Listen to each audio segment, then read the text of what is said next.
Hadislerdi kelep şu ketedi. Ana tabiinden soradı sahabalardan. Bu kanday bu? Nege bu çaç büyübeydi? Nege kir büyüp ketdi?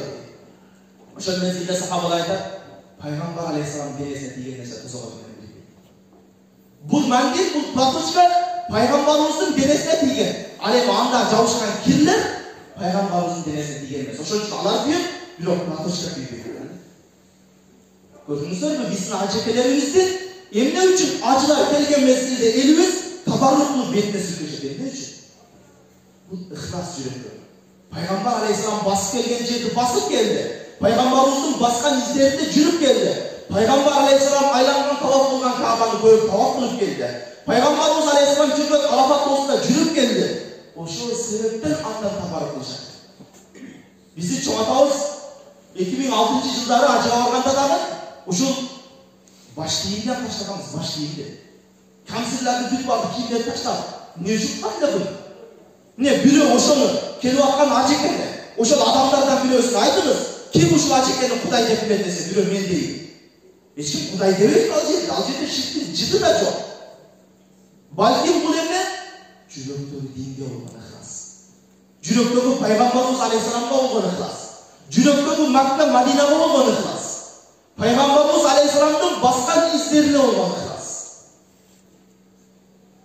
Karasanız azırkı Vahabitlerdi, azırkı Vahabilerdi, azırkı özlerini Salafiyim dep жүргөндөрдү karasanız bizdin dinimizni buzuş üçün ne kıldı?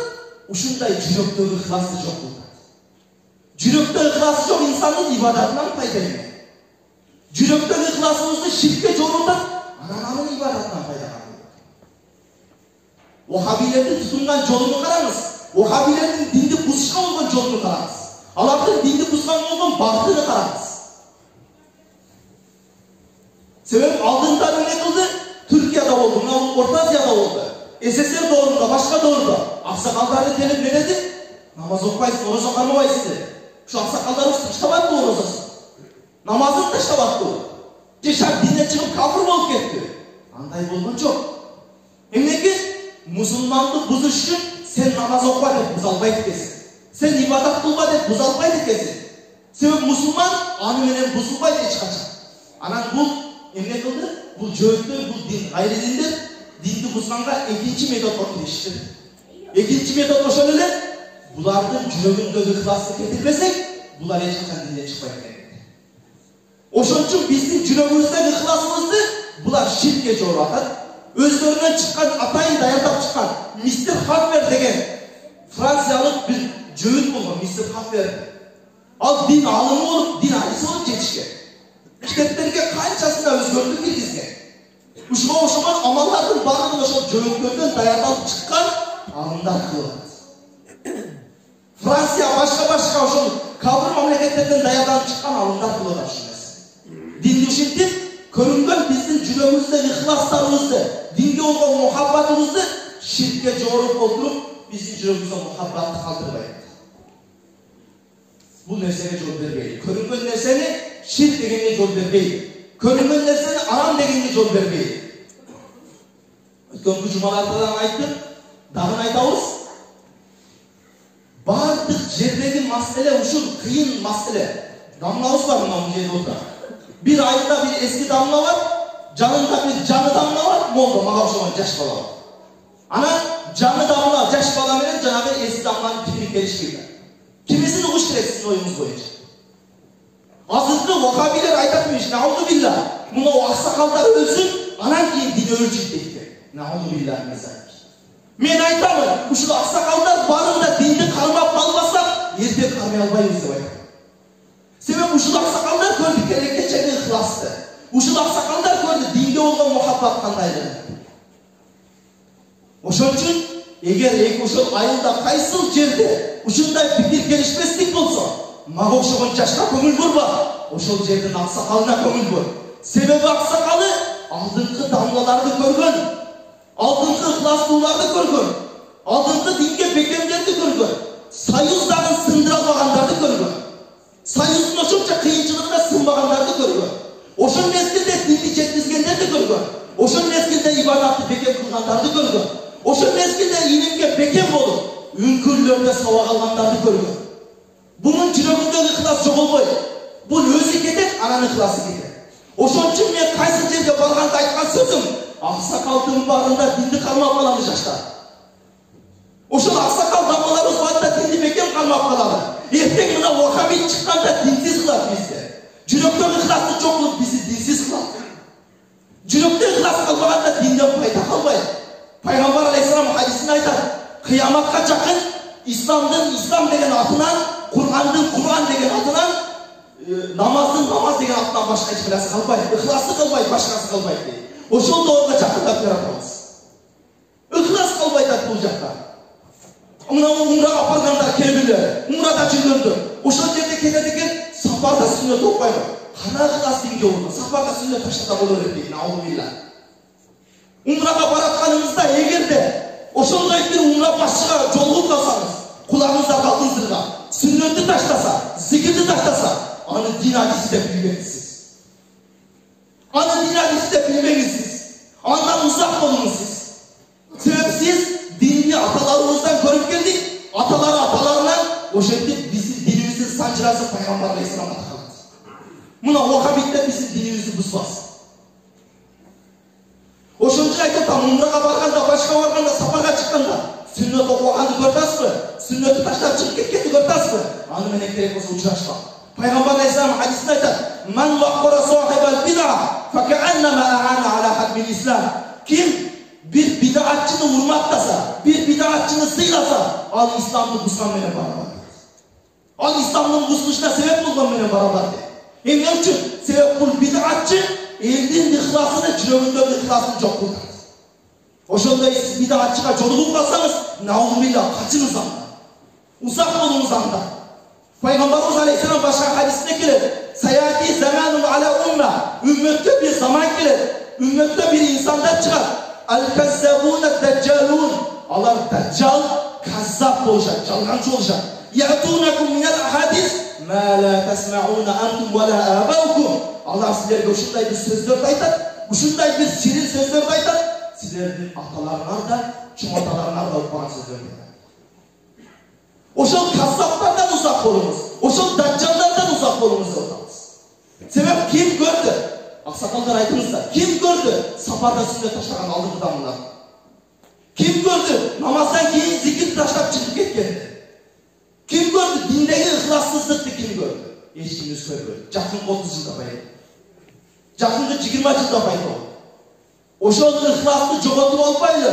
Ошол ыхласты жоготтук, динибизди жоготобуз. Ошол ыхласты жоготтук, исламды жоготобуз. Ошон үчүн ошол ыхласка бекем болойлу деп атабыз.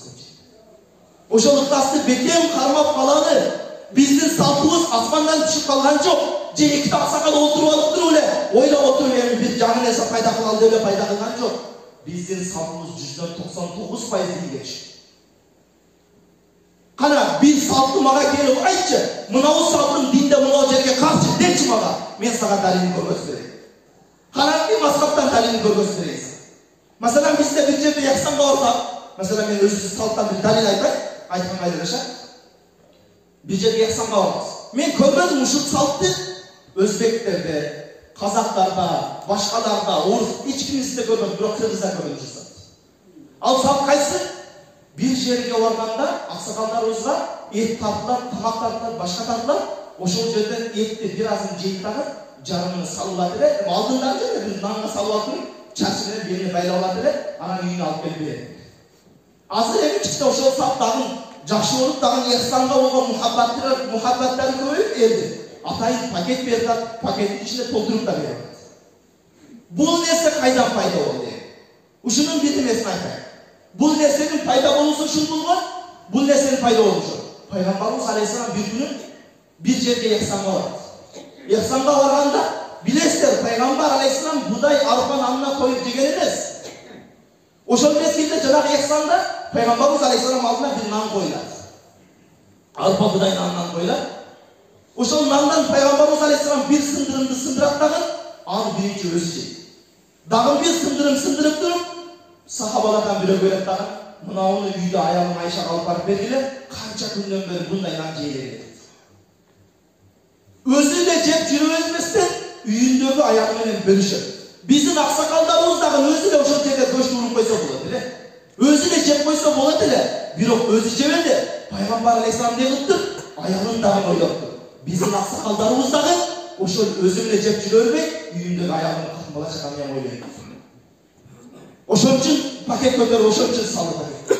Ошон үчүн илгерлердер эле чачкылып, ошол жердегилер айтпасам эле бир алдалат эле дагы көчүн шасалат эле салат эле. Агыла демесем эле алат. Эмне үчүн? Өзү эле жеп жүрө бербей деген маселе. Пайгамбар алейхисалам ошол хадистен чыккан маселе. Айтканы Орта Азиянын, Кыргыздардын салты 99% динге түшөт. Түшпөгөндөрү болсо, ошол түшпөгөн жерини карасаңыз, аялдар аралашкан болушу мүмкүн. Кээ бир нерселер, той маселелери, башка маселелер, кишилерди той кылып берген бир маселелер болушу мүмкүн. Болбосо 99% динге түшөт. Ар биринин хадис менен, ар бирини бир окуя менен, ар бирини бир Ханафи мазхабтагы бир алымдын сөзү менен далилдеп бере алабыз. Ошон үчүн ар жерлерге барганда, жанагындай окугандарды көрсөңүз, пайпага мас тапкандарды көрсөңүз, сапарда сүннөтү таштагандарды көрсөңүз, же болбосо зикирлерди кылбай чыгып кеткендерди көрсөңүз, эгер имамга бир жарым ошондой өтүп калса, намазыңызды кайта окуңуз, андан узак болуңуз, себеби алар Ханафи эмес. Себеби алар Ханафи мазхабтан эмес. Ханафи мазхабта булардын эч кимисин окусоңуз. Зикирди таштаганга да, сүннөтү таштаганга да, башканы таштаганга да уруксат жок айтмас. Ошондуктан бардыгыбыз жакшы карайлы, бекем бололу. Ал жака бул жака барганда дагы туугандар барат, башкалар барат, умрага барасыздар, ажылыкка барасыздар. Барганда дагы жакшы тандаңыздар.